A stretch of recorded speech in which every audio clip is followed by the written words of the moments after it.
तो आज हम लोग देखेंगे कडानीज एल्गोरिदम।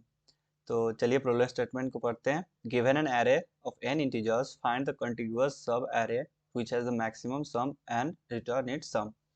तो हम लोग के पास एक एरे दिया गया है और हम लोग को उसमें का जो मैक्सिमम जो सम होगा सब एरे का, वो हम लोग को निकालना क्या है। सब एरे क्या होता है? कॉन्टिग्युअस जो होता है, जो नंबर कॉन्टिग्युअस जो एलिमेंट होता है उसको सब एरे बोलते हैं। मतलब कि 1 2 हमारा एक सब एरे है, 1 2 3 हमारा सब एरे है। मतलब कोई भी एलिमेंट हम लेंगे तो कॉन्टिग्युअस होना चाहिए, ऐसा नहीं होना चाहिए कि कोई एक एलिमेंट उसके बीच में से नहीं ले। ठीक, तो उसका सम हम लोग को मैक्सिमाइज करके रिटर्न करना है कि कौन सा कितना सम होगा जो सबसे मैक्सिमम सम होगा इस सब एरे में। तो चलिए इस एग्जांपल के थ्रू समझते हैं। तो वीडियो में आगे जाने से पहले अगर आप इस चैनल पर नए हैं तो प्लीज़ सब्सक्राइब कर देना, और वीडियो अच्छा लगे तो प्लीज़ एक लाइक करना और कमेंट करना, ताकि पता चले कि वीडियो अच्छा भी है या भी नहीं। तो चलिए अब इस एग्जांपल को समझते हैं। तो हम लोगों के पास जो एरे दिया गया उसमें एलिमेंट क्या है? 1 2 3 -2 और 5।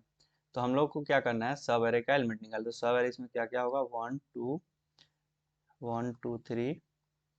1 भी एक सब एरे होगा, 1 2 3 -2, और एक बार 1 2 3 -2 और 5। तो इसका सम कितना होगा? इसका होगा 1, इसका होगा 3, इसका होगा 6, इसका होगा 4, और इसका होगा 9। ठीक, तो इसमें जो आंसर होगा वो क्या होगा? 9 होगा हमारा आंसर सब एरे का सम। तो हम लोग को 9 लाना है। ठीक, तो हम लोग उसको कैसे करेंगे? तो हम लोग क्या करते हैं कि दो वेरिएबल लेते हैं। सबसे पहले एक ले लेते हैं आंसर, जिसको हम लोग रिटर्न करेंगे, जो कि सबसे पहले पहले एलिमेंट के बराबर कर देते हैं, 1 के बराबर कर देते हैं। ठीक, और एक और वेरिएबल लेते हैं सम, जिसमें हम लोग क्या करेंगे? जो हमारे एरे एलिमेंट होगा उसको सिंपली इसमें ऐड करेंगे। तो सबसे पहले इसको 0 से इनिशियलाइज करते हैं। ठीक, हम लोग क्या करते हैं कि एरे में इटरेट करते हैं, और जो एलिमेंट हम लोग को मिलेगा उसको हम लोग सम में ऐड करेंगे, और उसके बाद चेक करेंगे कि आंसर में उसको स्टोर करेंगे।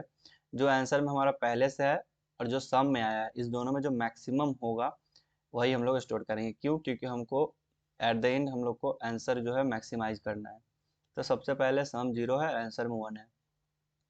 तो सम को हम लोग क्या करते हैं? सम में आया 1, और आंसर और 1 में क्या है? मैक्सिमम 1 है तो 1 ही रहेगा।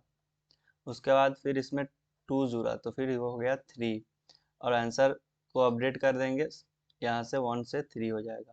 फिर अब नेक्स्ट बार 3 में -2 हुआ क्या?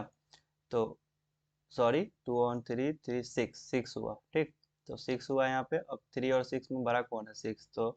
तो ऑब्वियसली यहाँ पे 6 होएगा। अब नेक्स्ट एलिमेंट आया -2, तो 6 में -2 जब ऐड होगा तो कितना हो जाएगा? 6 में जब -2 ऐड होगा तो ये हो जाएगा हमारा 4। अब 6 हम लोग का पहले से था, और अब जो अपडेट हुआ है सम वो 4 हुआ है, तो इस दोनों मैक्सिमम 6 है, तो हम लोग इसको अपडेट नहीं करेंगे, 6 ही रहेगा। फिर अगला आया कितना? 9, सॉरी 5, तो सम हमारा हो गया 9। और फिर जब हम लोग चेक करेंगे 6 और 9 में बड़ा कौन सा है, तो ऑब्वियसली 9 बड़ा है, तो आंसर में हमारा 9 जो होगा अपडेट हो जाएगा। तो एट द एंड हमारा आंसर कितना है? आंसर इक्वल टू 9 है, तो 9 हम लोग रिटर्न कर जाएंगे। ठीक, तो यही हम लोग का अप्रोच रहेगा। तो और इसमें एक और चीज़ देखना है कि मान लेते हैं कि एरे हमारा कुछ है, एक मिनट कलर चेंज कर लेते हैं। एरे हमारा मान लेते हैं कि 1 2 3 और -6 4 5 और 7। ठीक, तो इसमें जो हमारा सम जो है मैक्सिमाइज करना है उसको कैसे करेंगे?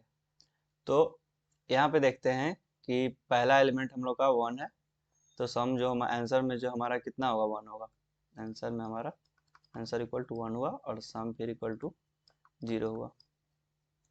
फिर यहाँ पे अब 1 आया तो फिर 1 ही रहेगा। फिर 3 हुआ तो यहाँ पे 3 हो जाएगा। उसके बाद फिर 6 हुआ तो यहाँ पे 6 हो जाएगा। फिर -6 हुआ तो ये अब 0 हो गया। तो 6 और 0 में रहेगा कौन? तो 6 ही रहेगा। तो एक चीज़ यहाँ पे पता चल रहा है कि जब सम हमारा 0 हुआ, सम हमारा 0 हुआ, तो हम लोग को क्या करना है? सम 0 भी हो सकता है, और यहाँ पे अगर मान लेते हैं माइनस, अगर मान लेते हैं कि माइनस अगर 8 होता तो सम हमारा कितना हो जाता? -2 हो जाता। ठीक, यानी कि इससे पहले का जो हमारा सम आया है उसको कंसीडर करेंगे अगर, तो सम हमारा घटेगा ही, बढ़ेगा तो नहीं, क्योंकि माइनस है। तो हम लोग क्या करते हैं कि एक कंडीशन लगा लेते हैं कि अगर इफ, अगर सम अगर स्मॉलर देन 0 है तो सम को क्या कर दो? जीरो कर दो, ताकि जो अब अगला बार जो इटरेट होगा इस वैल्यूज के लिए, तो सम हमारा क्या रहेगा, पहले से ही जीरो रहेगा, तभी हम लोग मैक्सिमाइज कर भी पाएंगे।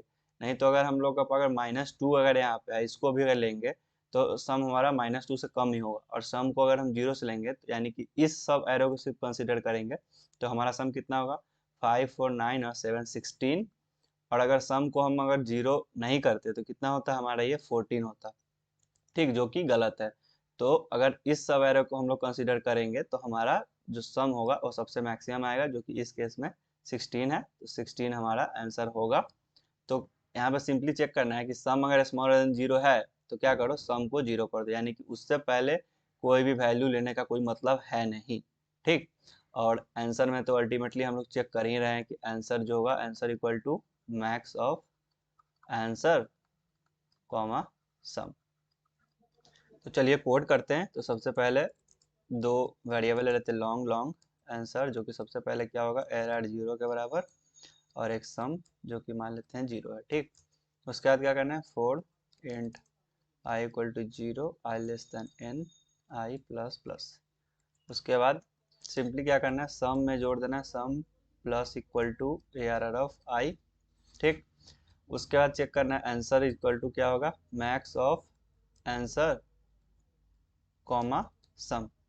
इस दोनों में जो मैक्सिमम होगा उसको हम लोग आंसर में स्टोर कर लेंगे। उसके बाद एक कंडीशन चेक करेंगे, अगर सम अगर स्मॉलर देन जीरो है तो सम को क्या करो, सम इक्वल टू कर दो जीरो। ये क्यों करेंगे ये हम लोग देख चुके हैं। और लास्ट में सिंपली रिटर्न कर देंगे आंसर। चलिए उसको रन करते हैं। तो कोड हमारा रन हो गया है, इसको सबमिट करके देख लेते हैं। तो कोड हमारा सक्सेसफुली सबमिट भी हो गया है। तो यही था आज का कोड। तो अगर आपको ये वीडियो अच्छा लगा होगा तो प्लीज़ एक लाइक कर देना, मेरे चैनल को सब्सक्राइब करो और इस प्लेलिस्ट को फॉलो करो अगर आप बिजनर हैं। मिलते हैं नेक्स्ट वीडियो में, तो तक के लिए बाय, थैंक्स फॉर वॉचिंग।